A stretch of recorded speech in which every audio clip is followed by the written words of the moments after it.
হরে কৃষ্ণ, রাধে রাধে জানাই সকলকে। আমি হলাম আমার গোবিন্দের চরণের নগণ্য সেবা দাসী। তাই গোবিন্দের চরণ স্মরণ করে আমি এসেছি আপনাদের কাছে ছোট্ট করে একটি শ্রীমদ্ ভাগবত গীতা থেকে ভগবানের একটি বাণী পাঠ করে শোনানোর জন্য।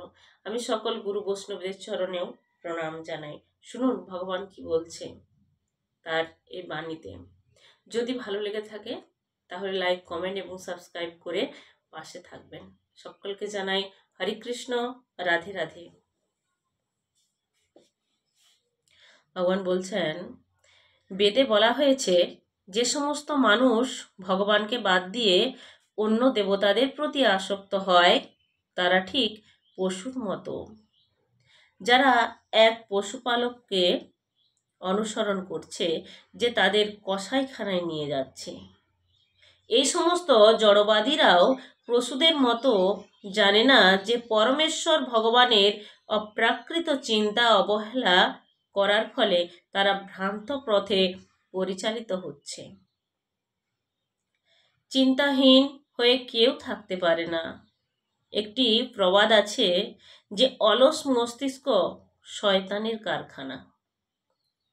কেননা যারা ঠিকভাবে চিন্তা করতে পারে না তারা এমন বিষয়ে চিন্তা করবে যার ফলে তাদের সর্বনাশ হয়। জড়বাদীরা সর্বদাই কোনো না কোনো দেবতাদের পূজা করে, যারা পরমেশ্বর ভগবানের তুলনায় নিতান্তই নিকৃষ্ট। যদিও শ্রীমদ্ ভাগবত গীতায় এই ধরনের পূজার নিন্দা করা হয়েছে। মানুষ যখন জড়লাভের আশায় মহাচ্ছন্ন হয়ে থাকে তখন সে বিষয়ে কোনো লাভের জন্য বিভিন্ন দেবতাদের কাছে আবেদন করে। প্রকৃতপক্ষে যদিও তা ভ্রান্তাত্মক ও অনিত্য। দিব্যজ্ঞান প্রাপ্ত পরমার্থী কখনো এই প্রকার মায়িক বিষয়ের দ্বারা মোহিত হন না। তাই তিনি সর্বদাই ব্রহ্ম, পরমাত্মা এবং ভগবান উপলব্ধির বিভিন্ন স্তরে পরমেশ্বরের অপ্রাকৃত চিন্তায় মগ্ন থাকেন। পূর্ববর্তী শ্লোকে নির্দেশ দেওয়া হয়েছে যে পরমাত্মার চিন্তা করা উচিত, যা নির্বিশেষে ব্রহ্ম চিন্তার থেকে এক স্তর ঊর্ধ্বে।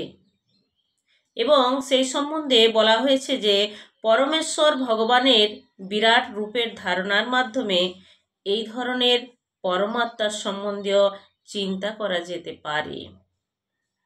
বুদ্ধিমান ব্যক্তি 84 লক্ষ বিভিন্ন জনিতে ভ্রাম্যমান জীবনের তো বটেই, বিভিন্ন শ্রেণীর মানুষদের অবস্থানও যথাযথভাবে দর্শন করতে পারেন। বৈদিক শাস্ত্রে বর্ণনা করা হয়েছে যে পাপীদের দণ্ডদাতা যমরাজের আলয়ের প্রবেশদ্বারে বৈতরণী নামক একটি নিত্য প্রবাহিত নদী রয়েছে। পাপের ফলস্বরূপ প্রাপ্ত দণ্ড ভোগ করার পর পাপী তার পূর্বকৃত কর্ম অনুসারে বিশেষ যোনিতে জন্মগ্রহণ করেন। যমরাজ কর্তৃক দণ্ডিত এই প্রকার জীবেদের বিভিন্ন প্রকার বদ্ধ জীবনে দেখা যায়। তাদের কেউ স্বর্গলোকে রয়েছে, আবার কেউ নরকে রয়েছে। তাদের কেউ ব্রাহ্মণ, আবার কেউ কৃপণ। কিন্তু এই জড়জগতে কেউ সুখী নয় এবং তারা সকলেই হলো প্রথম শ্রেণীর, দ্বিতীয় শ্রেণীর অথবা তৃতীয় শ্রেণীর কায়েদী, যারা তাদের পূর্বকৃত কর্ম অনুসারে জড়জগৎ রূপ কারাগারে নানা প্রকার দণ্ডভোগ করেছে। ভগবান জীবের দুঃখ দুর্দশায় সমস্ত পরিস্থিতিতে নিরপেক্ষ থাকেন, কিন্তু কেউ যখন তার শ্রীপাদপদ্মে আশ্রয় গ্রহণ করে ভগবান তখন তাকে যথাযথভাবে রক্ষা করেন এবং পুনরায় তাকে তার ধামে ফিরিয়ে নিয়ে যায়। হরে কৃষ্ণ, রাধে রাধে জানাই সকলকে। ভুল ত্রুটি হলে ক্ষমা করে দেবেন।